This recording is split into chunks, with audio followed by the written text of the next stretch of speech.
जय माता दी। मेरे सभी प्यारे दोस्तों, मैं लक्ष्मी शर्मा बड़ों को चरण स्पर्श, छोटों को प्यार और बराबर वालों को दिल से नमस्कार करती हूँ।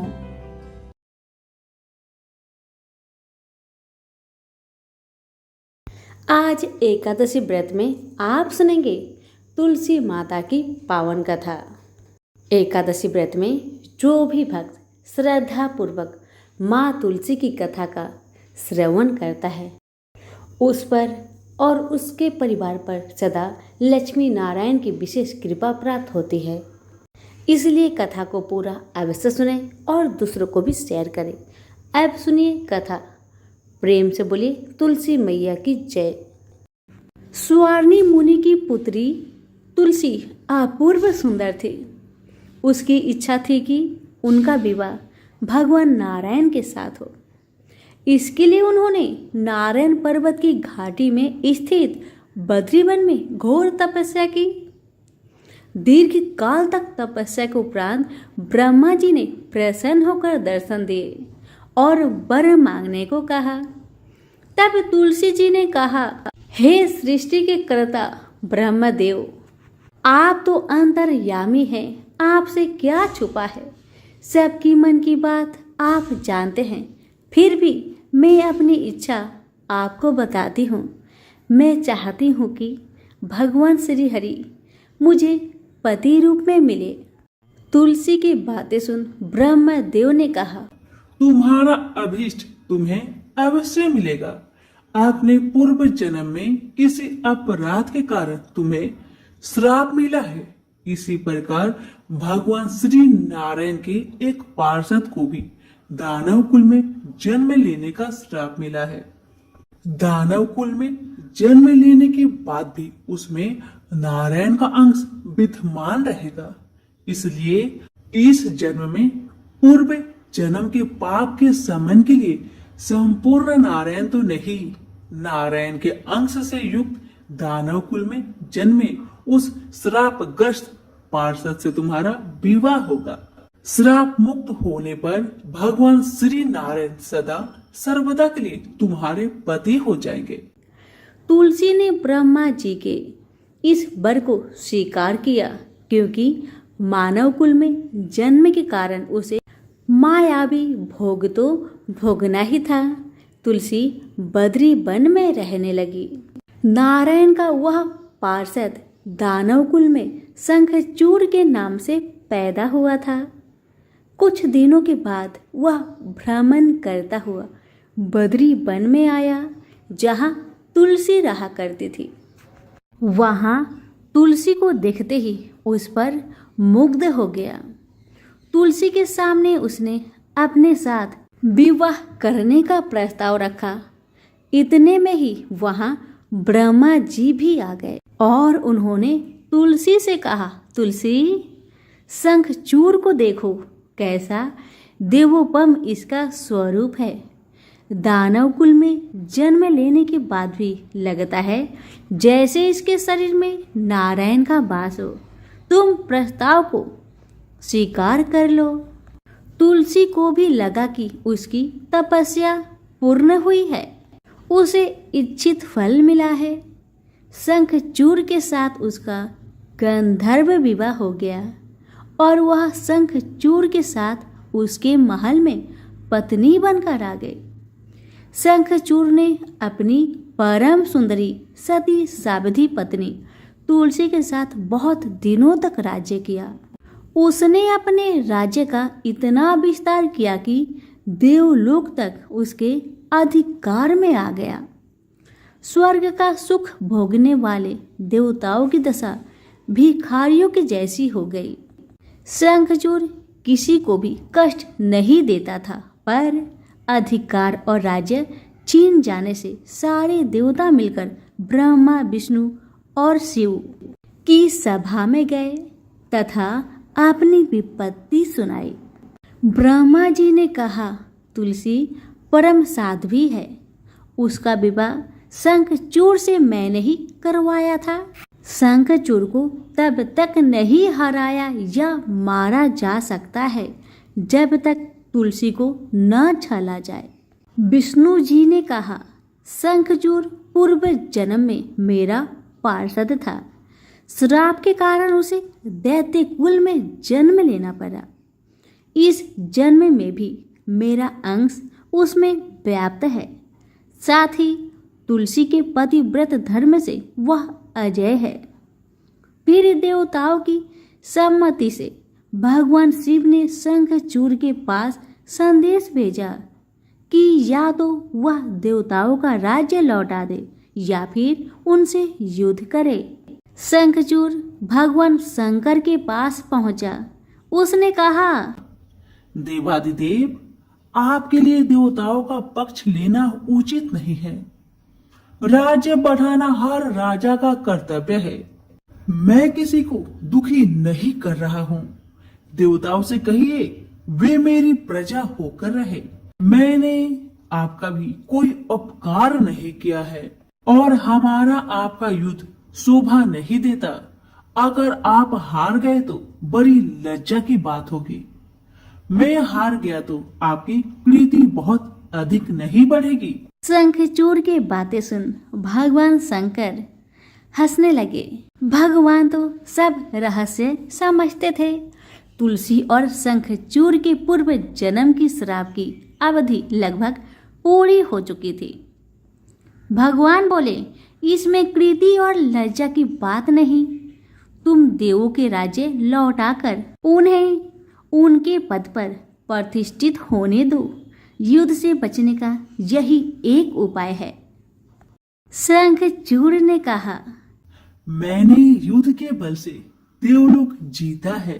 कोई उसे युद्ध के द्वारा ही वापस ले सकता है। यह मेरा अंतिम उत्तर है। मैं जा रहा हूँ। ऐसा कहकर शंखचूड़ चला गया। उसने अपनी पत्नी तुलसी को सारी बात बताई और कहा, कर्म भोग सब काल सूत्र में बंधा है। जीवन में हर्ष, शोक, भय, सुख, दुख, मंगल, अमंगल काल के अधीन है। हम तो केवल निमित्त है। संभव है भगवान शिव दोनों का पक्ष लेकर मुझसे युद्ध करे। तुम चिंता मत करना। तुम्हारी सती तेज मेरी रक्षा करेगी। दूसरे दिन भगवान शंकर ने नेतृत्व में देवताओं ने युद्ध छेड़ दिया। शंखचूड़ ने भीषण बाणों की वर्षा कर उनका वेग रोका। उसके प्रहार से देवता डगमगाने लगे। उसने दानवी शक्ति का प्रयोग कर मायावी युद्ध आरंभ किया। युद्ध स्थल पर दानव शंखचूड़ किसी को दिखाई नहीं देता था, पर उसका अस्त्र शस्त्र देवताओं पर प्रहार कर देवताओं को घायल कर रहा था। अब देवतागण अपना अस्त्र शस्त्र चलाए तो किस पर चलाए और कैसे चलाए, क्योंकि कोई शत्रु सामने था ही नहीं। कई दिनों तक इस तरह भयंकर युद्ध चला। शंखचूड़ पराजित नहीं हुआ। तब भगवान शिव ने विष्णु जी से कहा, विष्णु, कुछ उपाय करिए, अन्यथा मेरा तो सारा यश मिट्टी में मिल जाएगा। तब श्री हरि विष्णु ने सोचे, बल से तो शंखचूड़ को हराया नहीं जा सकता, इसलिए छल का सहारा लेना होगा। उन्होंने तुरंत अपना स्वरूप शंखचूड़ जैसा बनाया और वस्त्र शस्त्र से सज्जित हो तुलसी के पास आए और बोले, प्रिय, मैं युद्ध में जीत गया। सारे देवता भगवान शंकर समेत हार गए। आओ, इस खुशी में आओ, मैं तुम्हें अंक से लगा लूं। पति को प्रत्यक्ष करा देख तथा विजय का समाचार सुन वह दौड़कर मायावी शंखचूड़ के गले से लिपट गई। इस प्रकार पति पत्नी दोनों ने आलिंगन को खूब खुशी मनाई। पर पुरुष के साथ इस प्रकार का व्यवहार से उसका सती तेज नष्ट हो गया। उसका सती तेज जो शंखचूड़ की कवच के रूप में रक्षा कर रहा था, वह कवच नष्ट हो गया। शंखचूड़ शक्तिहीन हो गया। यह जानते ही भगवान शंकर ने अपने त्रिशूल से प्रहार किए। त्रिशूल के लगते ही शंखचूड़ जलकर भस्म हो गया। शंखचूड़ के मरने को जानकर विष्णु अपने असली स्वरूप में आ गए। सामने अपने पति शंखचूड़ के स्थान पर भगवान विष्णु को खड़ा देख तुलसी बहुत विस्मित हुई। उसको पता लग गया कि स्वयं नारायण ने उसके साथ छल किया है। क्रोध में आकर उसने श्राप दिया, एक सती स्त्री का अस्तित्व भंग करने के अपराध में तुम हृदयहीन पत्थर हो जाओ। विष्णु ने तुलसी के श्राप को सिरोधार्य कर कहा, देवी तुम्हारा तथा शंखचूड़ के कल्याण के लिए मुझे ऐसा करना पड़ा। तुम दोनों को श्राप मुक्त करना था। तुम भी अब शरीर त्याग कर तुलसी बिरुवा के रूप में जन्म लोगी और मेरी पूजा तुलसी दल से होगी। मैं सालग्राम पत्थर बनूंगा। मेरे शीश पर तुम आदर से विराजमान होगी। तुम्हारे पति की हड्डियों के चूर्ण से शंख की उत्पत्ति होगी। उस शंख ध्वनि से देवताओं तथा मेरी पूजा आराधना होगी। जहाँ शंख ध्वनि होगी वहाँ मंगलमय में मैं विराजमान रहूंगा। तुमने पूर्व जन्म में बद्री वन में मुझे पाने के लिए बड़ी तपस्या की थी। अब अगले जन्म में मैं नारायण पर स्तर के रूप में बद्रीनाथ वन में स्थापित हो जाऊंगा और मेरी पूजा अर्चना फल फूल से न होकर तुम्हारी तुलसी दल से होगी। मेरे शीश पर विराजमान होकर तुम मुझसे भी ऊंचा पद प्राप्त करोगी। प्रेम से बोले तुलसी माता की जय हो, शालिग्राम जी की जय हो, विष्णु भगवान की जय हो। बहुत समय पहले की बात है। एक गांव में एक ननद भाभी रहा करती थी। ननद अभी कंवारी थी। उस परिवार में ननद, भाभी और भाई, इन तीनों के अलावा और कोई भी नहीं रहता था। भाभी तो कभी कोई पूजा पाठ करती ही नहीं थी और ननद हर रोज तुलसी माता की पूजा किया करती थी, उनकी बड़ी सेवा करती थी। बिना तुलसी पूजन के ननद कभी भोजन नहीं करती थी। ननद का पूजा पाठ देख के भाभी को बहुत क्रोध आता था।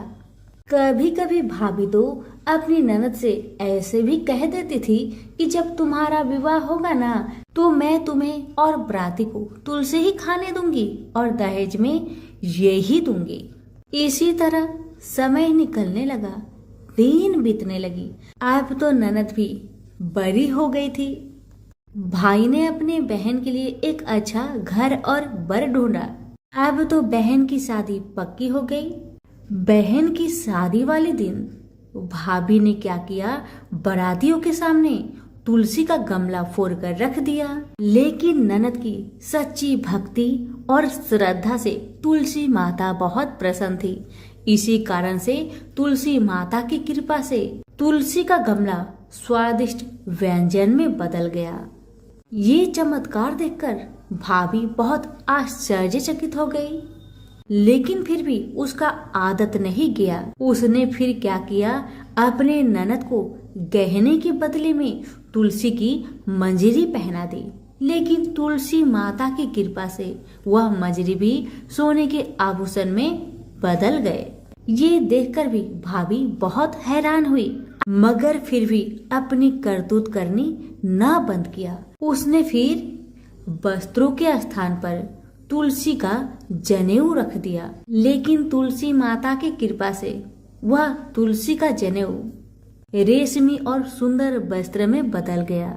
ननद की भाभी बहुत पापिन थी, इसलिए तुलसी माता की महिमा को न जान सकी। भाई ने अपने बहन को बड़े प्यार और आदर के साथ विदा किया। बहन ससुराल में गई। ससुराल वाले उसके दहेज आदि के बारे में बहुत बड़ाई करने लगे। जब ये बात भाभी को मालूम हुई तो उसे बड़ा आश्चर्य हुआ और तुलसी जी की पूजा का महत्व उसको समझ में आ गया। भाभी की एक लड़की थी।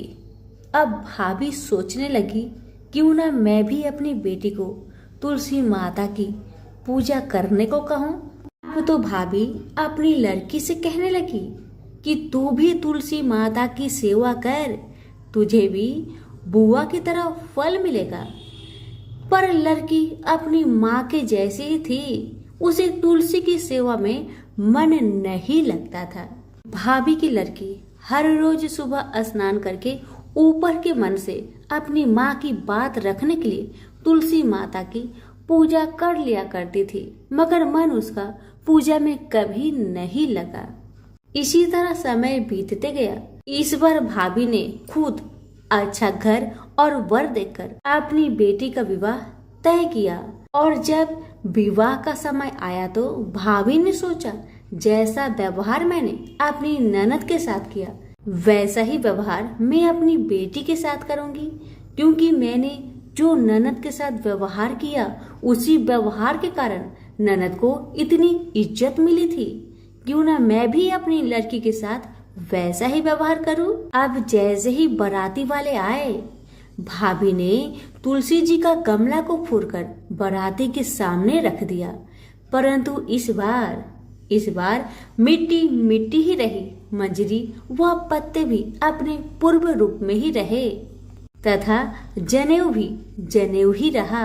सभी बाराती भाभी की बुराई करने लगे। ससुराल में भी लड़की की और उसकी माँ की बहुत बुराई हो रही थी। भाभी को अपनी ननद से बहुत जलन होता था। इस कारण भाभी अपनी ननद को बहुत कम ही घर पर बुलाया करती थी, पर भाई अपने बहन को बहुत मानता था।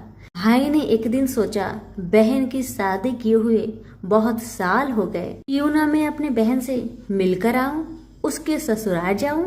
अब भाई ने अपनी इच्छा अपनी पत्नी को बताया। पत्नी से कहा, कुछ सौगात ले जाने के लिए कुछ दो, बहन का घर जाऊंगा, खाली हाथ कैसे जाऊं, कुछ हो तो मुझे दो।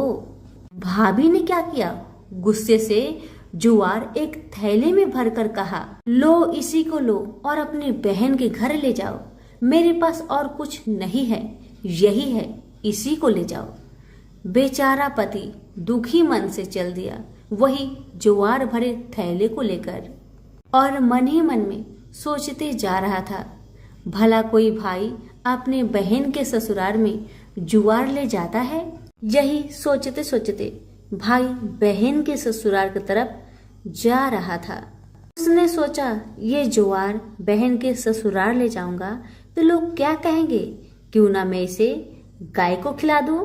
भाई जब बहन के नगर के समीप पहुंचा और उसने एक गौशाला में गाय के सामने जुआर का थैला उलट दिया। जुआर को उलटता देखकर तब गौपालक ने कहा, ए भाई तुम ये क्या कर रहे हो, सोना मोती गाय के आगे क्यों डाल रहे हो। भाई ने जब नीचे देखा तो सचमुच हीरे मोती सोना चांदी जगमगा रहे थे। भाई ने तुलसी माता के चमत्कार को जान लिया और जोर जोर से तुलसी माता की जयकारा लगाने लगा और सारी कहानी उस गौपालक को बताया।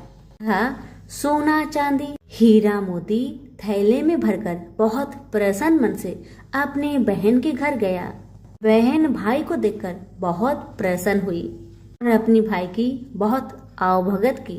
भाई ने अपनी बहन के सास ससुर से आज्ञा लेकर अपनी बहन को घर लेकर आया और रास्ते में सारी कहानी बताते आ रहा था कि कैसे भाभी ने ज्वार भरकर थैले में दिए थे और तुलसी माता की कृपा से कैसे ये ज्वार हीरे मोती सोने चांदी में बदल गए। भाई को तुलसी माता का महिमा पता चल गया था। अब भाई और बहन घर आकर अपनी भाभी को सारी कहानी बताते हैं और तुलसी माता की महत्व को समझाते हैं और पूजन करने का फल उसे भी बताते हैं। अब तो भाई और भाभी और उसकी बेटी तीनों जन मिलकर हर दिन तुलसी माता का पूजन किया करते थे और तुलसी माता भी उनके पूजन से प्रसन्न होकर उनके घर में अन्न धन के भंडार भर दिए और भाभी की बेटी को भी अच्छा घर और वर मिला। तो सभी मिलकर बोलिए, तुलसी मैया की जय हो। कथा अच्छी लगे तो लाइक करके अभी शेयर करें। धन्यवाद। हर महीने में एक बुढ़िया माई तुलसी माता का पूजन और सींचन करती और साथ में कहती, हे तुलसी माता, सत की दाता, मैं तेरा बिडला सींचती हूँ, मुझे बहू दे, पीताम्बर की धोती दे, मीठा मीठा घास दे, बैकुंठा में बास दे, चटक की चाल दे, पतक की मौत दे, चंदन का काठ दे, रानी सा राज दे, दाल भात का भोजन दे, 11 की मौत दे, श्री कृष्ण का कांधा दे।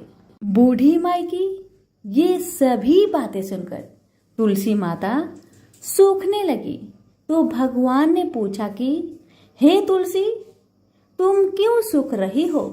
भगवान की बातें सुन तुलसी माता कहने लगी कि एक बुढ़िया माई मेरे पास रोज आती है और वह पूजन करके यही बात कह जाती है।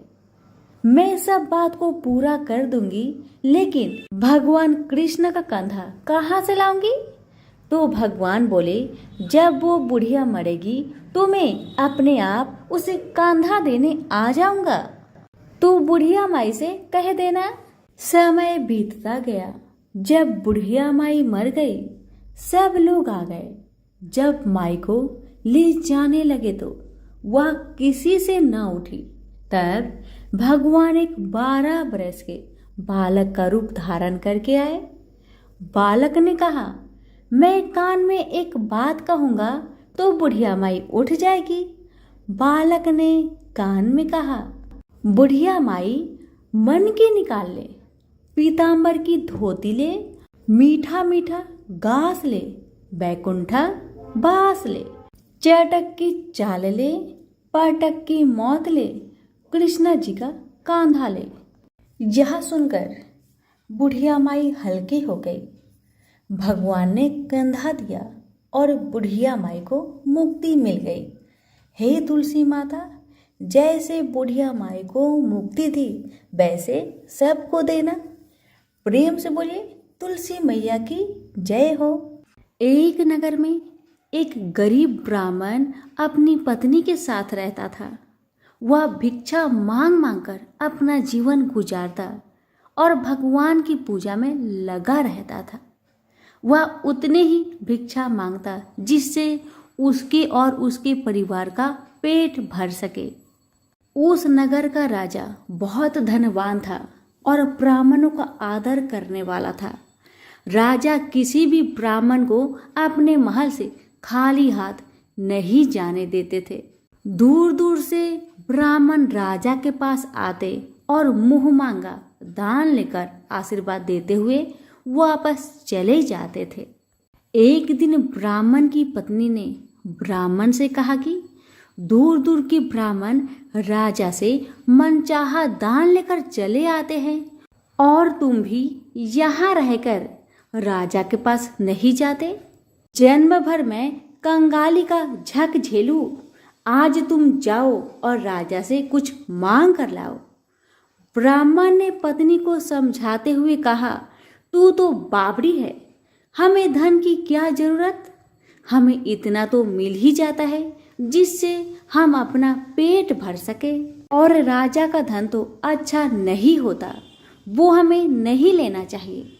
ब्राह्मण की पत्नी जिद पर अड़ गई और बोली, मैं तुम्हारी एक भी बात सुनने वाली नहीं।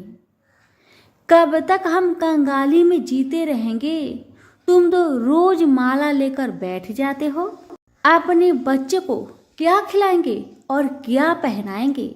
जब बच्चे दूसरे बच्चों को पहनते, ओढ़ते और खाते पीते देखेंगे तो उनका भी मन ललचाएगा। अब तुम राजा के पास जाओ। राजा बहुत भला व्यक्ति है, वो हमें मुंह मांगा दान जरूर देंगे। मजबूर होकर ब्राह्मण राजा के महल की ओर चल पड़ा, पर राजा उस समय महल में नहीं था। ब्राह्मण को वापस लौटना पड़ा। दूसरे दिन ब्राह्मण की पत्नी ने ब्राह्मण को फिर से महल में भेजा, परंतु राजा फिर से महल में नहीं मिला। तीसरे दिन राजा महल में गया और उसने ब्राह्मण का स्वागत किया। और उसे आसन पर बैठाया और साथ में ब्राह्मण देवता से 2 दिन न मिल पाने के लिए क्षमा भी मांगी। राजा ने कहा, मैं आपकी क्या सेवा कर सकता हूँ? ब्राह्मण ने कहा, जो मैं मांगू वो आप दे सकेंगे?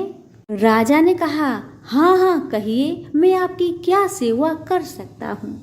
ब्राह्मण ने निवेदन किया, महाराज मैं कुछ और नहीं चाहता, बस आप मुझे अपने पसीने की कमाई से 4 पैसे दान में दे दीजिए।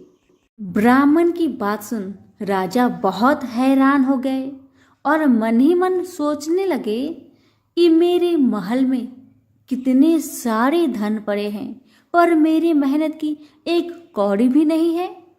राजा ने ब्राह्मण से कहा, आप मुझे 1 दिन का समय दे, मैं कल आपको आपका मुंह मांगा दान दूंगा।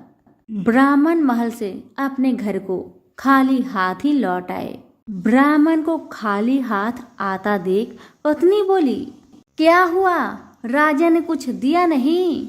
ब्राह्मण बोला, राजा ने कल देने के लिए कहा है। ब्राह्मण की पत्नी सोचने लगी, शायद इन्होंने बहुत सारा धन मांगा होगा और राजा को इसकी व्यवस्था करने में समय लग रहा होगा, इसलिए कल बुलाया है। दूसरी ओर राजा ने अपने राजसी कपड़े बदलकर फटे पुराने कपड़े पहने और मजदूर जैसा भेष बना लिया। जब राजा की पत्नी ने देखा और कारण पूछा तो राजा ने सब कुछ बताया। रानी बोली, मैं भी आपके साथ चलूंगी। राजा के हाँ कहने पर रानी भी पुरानी साड़ी पहनकर आ गई। इस प्रकार राजा रानी मजदूरी की तलाश में शहर निकले। लुहारों के मोहल्ले में जाकर राजा ने आवाज लगाई, किसी को मजदूर चाहिए? आखिरकार एक लुहार ने उन्हें बुला लिया, जो पहिए पर हाल चढ़ाने की तैयारी कर रहा था। उसने राजा से कहा, देखो तुम्हें पहले खलात ठोकनी पड़ेगी और जब आग आ जाए उसके बाद घन पिटना होगा। फिर रानी की ओर देखकर कहा, तुम्हें कुएं से पानी लेकर होदी भरनी होगी और कोयले वाले घर से कोयला लेकर भट्टी में डालना होगा। तुम दोनों के दिन भर काम करने के लिए मैं तुम्हें 2-2 आने दूंगा। अगर काम पसंद हो तो बोलो, नहीं तो अपना रास्ता नापो। राजा रानी लोहार के बताए काम को करने लगे। राजा खलात ठोकने लगा पर उसे काम ठीक से नहीं हो पा रहा था। लोहार नाराज होकर राजा को ठीक से काम करने के लिए कहता है। राजा जैसे तैसे अपना काम करने लगा। रानी भी कुएं से पानी भरकर लाने लगी। रानी के हाथ में फफोले पड़ गए। किसी तरह बड़ी कठिनाइयों से उसने पानी का हौज भरा। उसके बाद रानी कोयला लाकर भट्टी में डालने लगी। कोयला भरने के कारण रानी के गोरे गोरे हाथ और कपड़े काले पड़ गए। भट्टी में आग आने पर लुहार ने पात भट्टी में से निकालकर पहियों पर जमाई और एक घन अपने हाथ में लेकर और एक राजा के हाथ में देकर कहा, देखो बारी बारी से घन इस पर पटकना, हाथ इधर उधर ना होने पाए। राजा जोर जोर से घन पटकने लगा, लेकिन उसका निशाना ठीक नहीं बैठता था। कभी घन हाल पर गिरता तो कभी पहिए पर। मजदूरों का ऐसा काम देखकर लुहारिन बरबराती हुई आई और लोहार से कहने लगी, तुमने कहाँ से यह नौसिखिए मजदूर काम पर लगाए हैं? इनसे काम तो होगा नहीं। यह मजदूर तुम्हारा सब काम बिगाड़ देंगे। राजा रानी उन दोनों की फटाकर सुनते सुनते अपना काम मन लगाकर करते रहे। घन पटकते पटकते राजा का शरीर पसीना से तर तर हो गया और जोर शोर से सांस चलने लगी। रानी भी पानी भरते भरते और कोयला झोंकते झोंकते थक कर चूर हो गई। दोनों ने पूरे दिन बहुत मेहनत की। लुहार ने राजा रानी को 2-2 पैसे दिए, जिसे वो बड़ी खुशी खुशी लेकर महल आ गए। आज उन्हें पता चला कि मेहनत की कमाई कैसी होती है। राजा ने 4 पैसे अलग रख दिए और अगले दिन ब्राह्मण को बुलाकर उसे दे दिए। ब्राह्मण राजा को आशीर्वाद देकर घर लौटा और ब्राह्मणी से कहा, लो, मैं राजा के यहाँ से दक्षिणा ले आया हूँ। ब्राह्मणी खुश होकर दौड़ती हुई आई, पर जब उसने 4 पैसे देखे तो वह ठिठक कर रह गई और उन्हें दूर फेंक दिया। वो जल भूनकर ब्राह्मण से बोली, तुम जैसे दरिद्र राजा के यहाँ भी जाकर कुछ नहीं मांगा, शर्म भी नहीं आती। इतना कहकर रूठ कर चली गई और बहुत देर तक बरबराती रही। ब्राह्मण ने उन 4 पैसों को उठाकर तुलसी के पास रख दिए और सोचा, जब ब्राह्मणी शांत हो जाएगी तो जरूरत पड़ने पर ये सिक्के को उठा लेगी। परंतु कई दिनों तक पैसे वहीं रखे रहे और फूल बेलपत्र ऊपर से गिर गिर कर मिट्टी में दब गए। ब्राह्मण और ब्राह्मणी दोनों ही उन सिक्कों के बारे में भूल गए। कुछ दिनों के बाद तुलसी जी के घर में 4 पौधे उगे। चारों पौधे बहुत सुंदर थे। यह देख ब्राह्मणी रोज उसमें पानी डाल देती। 4 महीने बाद वो पौधे बड़े हो गए और उनमें फूल लगने लगे। फूल सूखने पर इनसे मोती झरने लगी। ब्राह्मण और ब्राह्मणी ने कभी मोती नहीं देखे थे। वो समझे कि कोई बीज है। हर रोज कई कई फूल झरते और मोती पूरे तुलसी पर बिखर जाते। ब्राह्मणी उन मोतियों को समेट कर घर के एक कोने में डाल देती। इस तरह वहां मोतियों का ढेर लग गया था। एक दिन एक सब्जी वाली आई। ब्राह्मणी को सब्जी लेनी थी, पर उसके पास पैसे नहीं थे। उसने सब्जी वाली से कहा, क्या तुम इन चमकदार बीजों के बदले सब्जी दे सकती हो? सब्जी वाली ने देखा तो वो पहचान गई, अरे ये तो मोती है। उसने खुशी खुशी ब्राह्मणी को उन मोतियों के बदले उनकी मनपसंद सब्जी दे दी। अब से हर रोज ऐसा होने लगा। ब्राह्मणी और सब्जी वाली दोनों खुश थे। सब्जी वाली यह सोचकर खुश थी कि मुझे 1 पैसे की तरकारी के बदले हजारों का माल मिलता है, और ब्राह्मणी ये सोचकर खुश थी कि इस बीजों के बदले सब्जी मिल जाती है। इस प्रकार कई महीने बीत गए। उधर राजा के महल में कई राजहंस थे जो मोती चुगते थे। राजा का यह नियम था, जब राजहंस मोती चुग लेते थे उसके बाद ही राजा और उसका परिवार भोजन करता था। एक समय बाद राजा का सारा धन उन मोतियों और दान देने में खर्च हो गया। अब राजा को मोती खरीदने के पैसे तक नहीं बचे। यह खबर पूरे नगर में फैल गई। ब्राह्मण और ब्राह्मणी को जब यह पता चला तो उन्होंने यही विचार किया कि राजा बहुत दानी और नेक दिल है। उसने अपना सब कुछ दान कर दिया, यहाँ तक कि शायद उनके पास खाने को भी कुछ नहीं है। ऐसा हालत में हमें उन लोगों की सहायता करनी चाहिए। ब्राह्मण ने ब्राह्मणी से कहा, अगर तू कहे तो इसमें से कुछ बीज राजा को दे दूं। तू कहती है इससे सब्जी और खाने की चीज मिल जाते हैं। ब्राह्मणी ने कहा, हाँ, मैं रोज इसके बदले सौदा लिया करती हूँ। ऐसा कहकर ब्राह्मणी 1 टोकरी बीज भर लाई। ब्राह्मण राजा के पास पहुंचा और उसे वो मोती दिए और राजा को सारी बात बताई। राजा उन मोतियों को देखकर चौंक गया। उसने मोती राजहंस को दिए। राजहंस उन्हें चुगने लगे। यह देख राजा ने ब्राह्मण से कहा, 1-1 मोती सैकड़ों रुपए का है। सच बताए, आपके पास इतने मोती कहाँ से आए? ब्राह्मण बोला, महाराज, ऐसे बीज तो हमारे घर पर बहुत हैं। और राजा को पूरी बात बताई। राजा अपने मंत्रियों के साथ ब्राह्मण के घर पहुंचे और उन चारों पेड़ों को देखा। पूछताछ में उन सिक्के वाली बात सामने आ गई। जब पेड़ों को देखा तो उनकी जड़ के पास वही सिक्के चिपके हुए थे। आज ब्राह्मण और ब्राह्मणी को मालूम हुआ कि उनके पास लाखों करोड़ों की दौलत है, जिसे वो साधारण बीज समझते थे। ब्राह्मण ने सोचा कि मेरे लिए यह धन किस काम का। ऐसा सोच ब्राह्मण ने सारे मोती राजा को दान में दे दिए। राजा की आंखें भी खुल गई। मेहनत के धन की कीमत उन्हें मालूम पड़ गई। उस दिन राजा ने प्रण कर लिया कि मैं खजाने के पैसे से एक भी पैसा अपने खर्च में नहीं लगाऊंगा।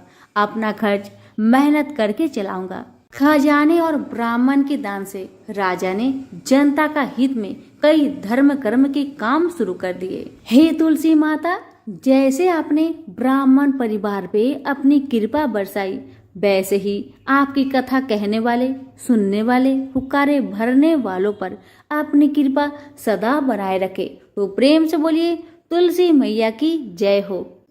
पुराणों में बताया गया है कि एक बार भगवान गणेश गंगा नदी के किनारे तपस्या कर रहे थे। इसी कालवधि में धर्मात्मज की कन्या तुलसी विवाह की इच्छा लेकर तीर्थ यात्रा पर निकली। देवी तुलसी सभी तीर्थ स्थल का भ्रमण करते हुए गंगा के तट पर पहुंची। गंगा तट पर देवी तुलसी ने देखा कि युवा गणेश जी तपस्या में लीन थे। शास्त्रों के अनुसार तपस्या में विलीन गणेश जी रत्न जटित सिंहासन पर विराजमान थे। उनके समस्त अंगों पर चंदन लगा हुआ था। उनके गले में परिजात पुष्प के साथ स्वर्ण मणि रत्नों के अनेक हार पड़े थे। उनकी कमर में अत्यंत कोमल रेशम का पीतांबर लिपटा हुआ था। तुलसी श्री गणेश के इस सुंदर स्वरूप पर मोहित हो गई। उसके मन में गणेश से विवाह करने की इच्छा जागृत हुई। तुलसी ने विवाह की इच्छा से उनका ध्यान भंग किया। तब भगवान श्री गणेश ने तुलसी द्वारा तप भंग करने को अशुभ बताया और तुलसी की मनसा जानकर स्वयं को ब्रह्मचारी बताकर उसके विवाह प्रस्ताव को नकार दिए। विवाह प्रस्ताव ठुकराने पर तुलसी ने नाराज होकर गणेश जी को श्राप दिया कि उनके एक नहीं बल्कि 2 विवाह होंगी। इस पर श्री गणेश ने भी तुलसी को श्राप दे दिया कि तुम्हारा विवाह एक असुर से होगा। एक राक्षस की पत्नी होने का श्राप सुनकर तुलसी ने गणेश जी से माफी मांगी। तब गणेश जी ने तुलसी से कहा कि तुम्हारा विवाह शंखचूड़ राक्षस से होगा, किंतु फिर तुम भगवान विष्णु और श्री कृष्ण को प्रिय होने के साथ ही कलयुग में जगत के लिए जीवन और मोक्ष देने वाली होगी। पर मेरी पूजा में तुलसी चढ़ाना शुभ नहीं माना जाएगा। तब से ही भगवान श्री गणेश जी को पूजा में तुलसी चढ़ाना वर्जित माना गया है। प्रेम से बोलिए गणेश जी की जय, तुलसी जी की जय। अन्य कथा के अनुसार हनुमान जी के बारे में ऐसी मान्यता है कि वह भगवान राम के इतने परम भक्त थे कि वह उन्हें अपना माता और पिता मानते थे। हनुमान जी को जब भी कोई चिंता या परेशानी होती तो वह इस बारे में सबसे पहले अपने प्रभु श्री राम और माता सीता को बताया करते थे। एक बार ऐसा हुआ कि वाल्मीकि ऋषि के आश्रम में माता सीता अपने हाथों से भोजन पका रही थी। पवन सुत आए और बोले, हे माता, मुझे बहुत जोर से भूख लग रही है, भोजन दे। सीता जी ने अपने हाथ का बना गर्मा गर्म खाना हनुमान जी को दे दिया। हनुमान जी सारा भोजन चट कर गए और फिर भी उनकी भूख नहीं मिटी। यहाँ तक कि धीरे धीरे भंडार गृह खाली होने लगे। तब माता सीता ने राम जी के कहने पर हनुमान जी को खाने के साथ एक तुलसी पत्र दे दिया। तुलसी पत्र को खाते ही हनुमान जी का पेट भर गया और उनकी भूख शांत हो गई। तभी से हनुमान जी के भोग में तुलसी दल को शामिल करने की परंपरा चली आ रही है। प्रेम से बोलिए पवन पुत्र हनुमान की जय, तुलसी मैया की जय।